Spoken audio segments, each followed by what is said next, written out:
For decades, the name Anunnaki has stirred fascination and fear.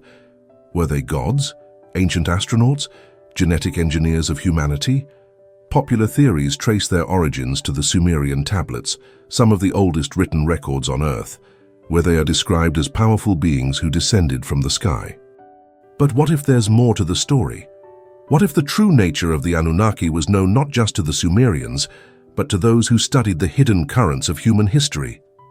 Enter Helena Blavatsky, mystic, scholar, and founder of the Theosophical movement. In the late 1800s, long before ancient alien theories dominated the internet, Blavatsky was already writing about ancient beings who came from beyond, shaped early civilizations, and left behind deep esoteric knowledge. Though she never used the word Anunnaki, her descriptions of divine teachers, sons of the flame, and root races resonate strikingly with Sumerian accounts. In this video, we'll explore what Blavatsky really taught about humanity's ancient past, and how it aligns with the mystery of the Anunnaki. Were these beings gods? Were they physical entities? Or were they spiritual archetypes encoded into myth? Blavatsky believed that much of what we call mythology is actually coded history, written in symbols to preserve sacred truth. Prepare to question everything you thought you knew, because according to Blavatsky, the ancient texts were right, just not in the way we were taught.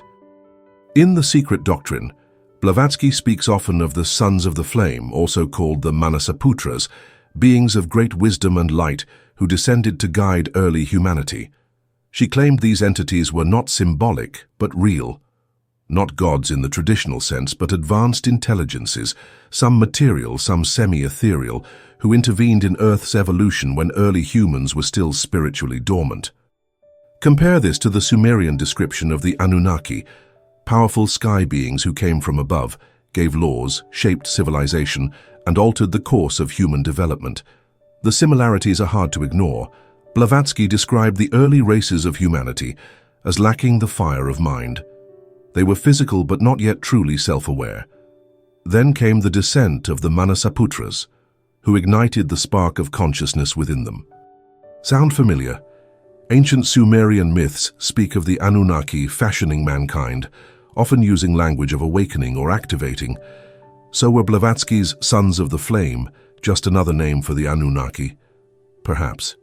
She insisted that many names across cultures referred to the same root phenomenon, whether called Devas, Elohim, Watchers, or Anunnaki. These beings represented a moment in history when divine intelligence intersected with earthly matter. What matters most is not what we call them, but what they did. According to Blavatsky, these beings seeded not just DNA, but destiny. They planted the possibility of consciousness, morality, and memory. And their influence echoes through every ancient myth we've inherited. One of the most controversial elements in Blavatsky's teachings is the doctrine of root races, vast epochs of human evolution, each guided by spiritual forces. According to her, humanity has passed through several great ages, each with distinct forms, capacities, and consciousness levels. The third root race, the Lemurians, were said to be massive, semi-etheric beings without fully developed intellect. It was during this epoch that the Sons of the Flame descended and imbued them with the gift of mind. This event, she wrote, created a profound division in humanity. Those who were awakened and those who remained instinctual. Sumerian myths mirror this moment. The Anunnaki, led by figures like Enki and Enlil, crafted mankind from clay and gave them knowledge. In both accounts, a higher intelligence steps in, not to dominate, but to accelerate evolution. Blavatsky's Lemuria and Atlantis aren't fantasies to be dismissed.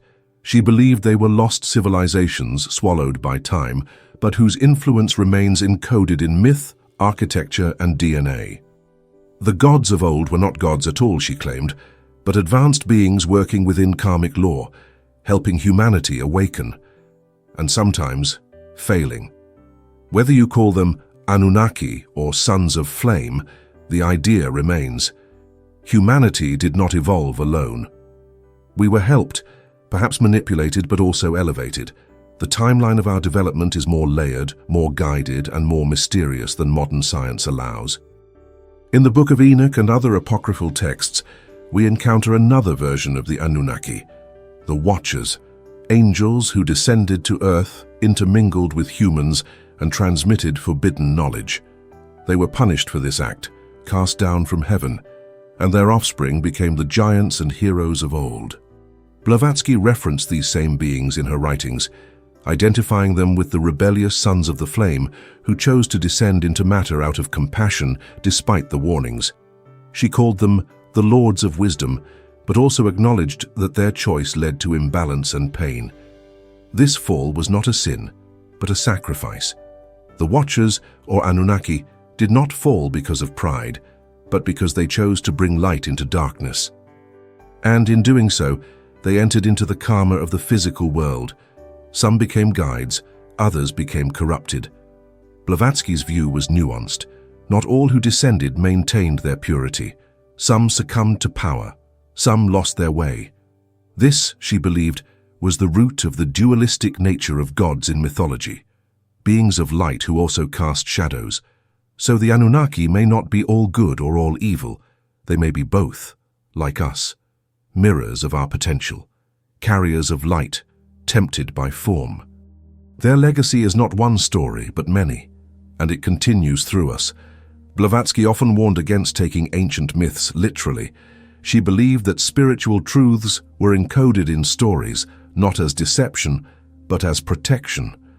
The truth, she said, is too vast, too sacred to be spoken plainly. So what did she mean by heavenly beings? And could the Anunnaki be symbolic of something even deeper? According to Theosophy, every being, human or otherwise, evolves through cycles.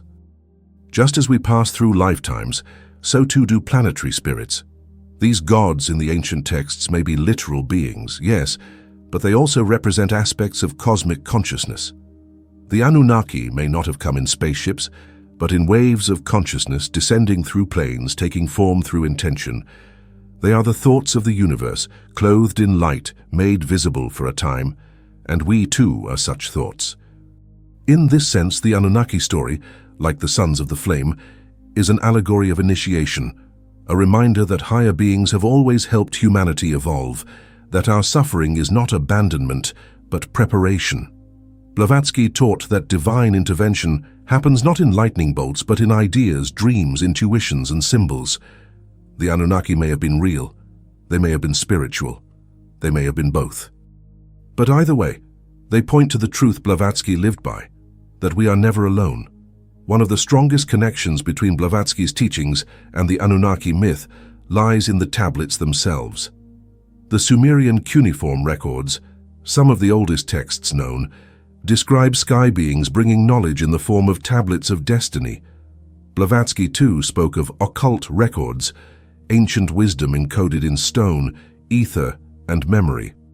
She wrote of the stanzas of Dzian, an esoteric manuscript said to be older than any scripture on earth, containing the cosmic history of the universe.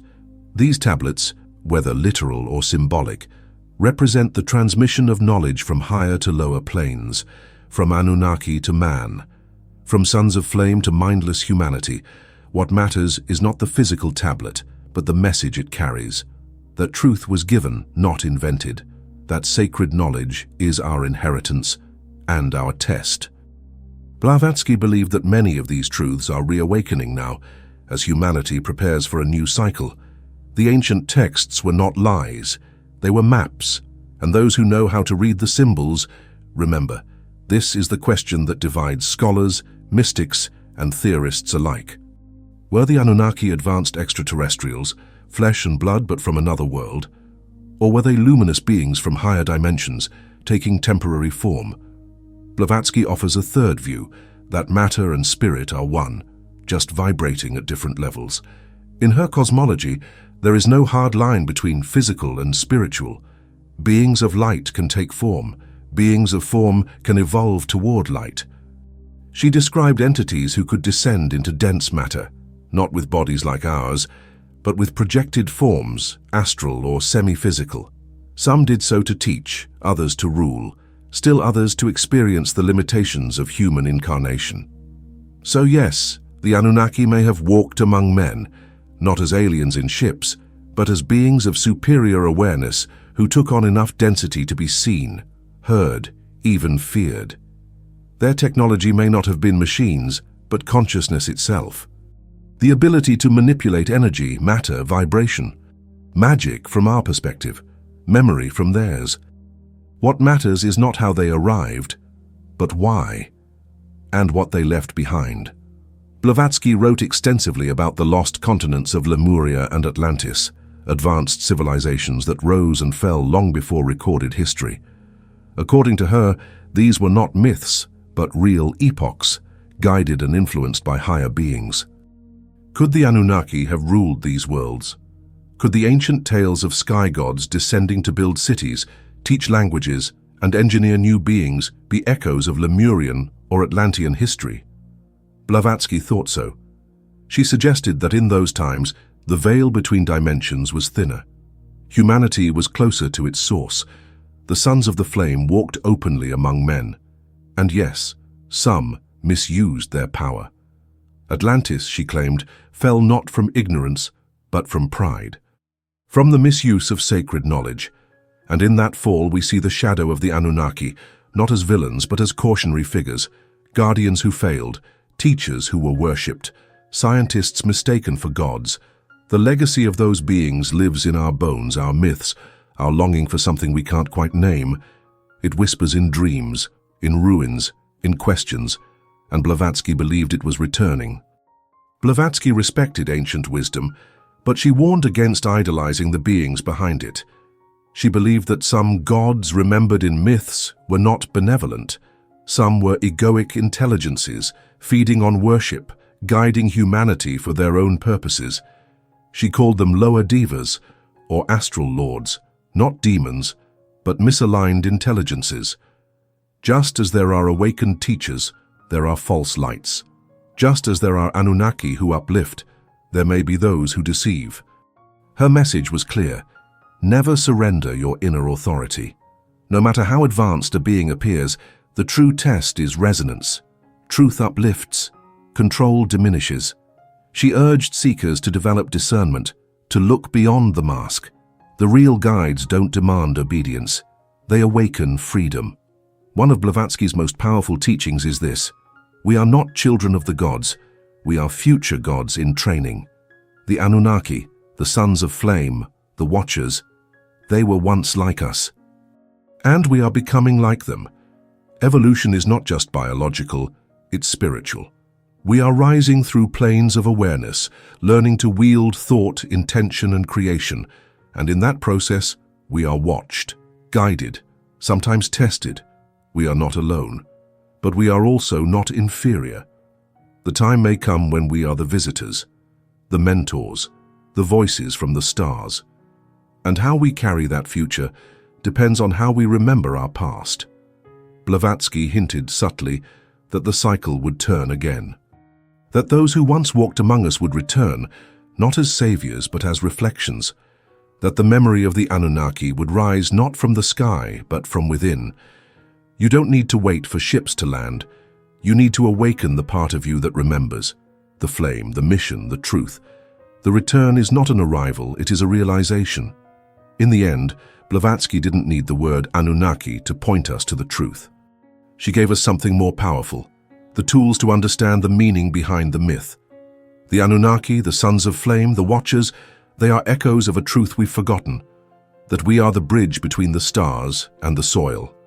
That knowledge is sacred, that evolution is guided, that our story did not begin with darkness, but with light choosing to descend. You are part of that story. You always have been.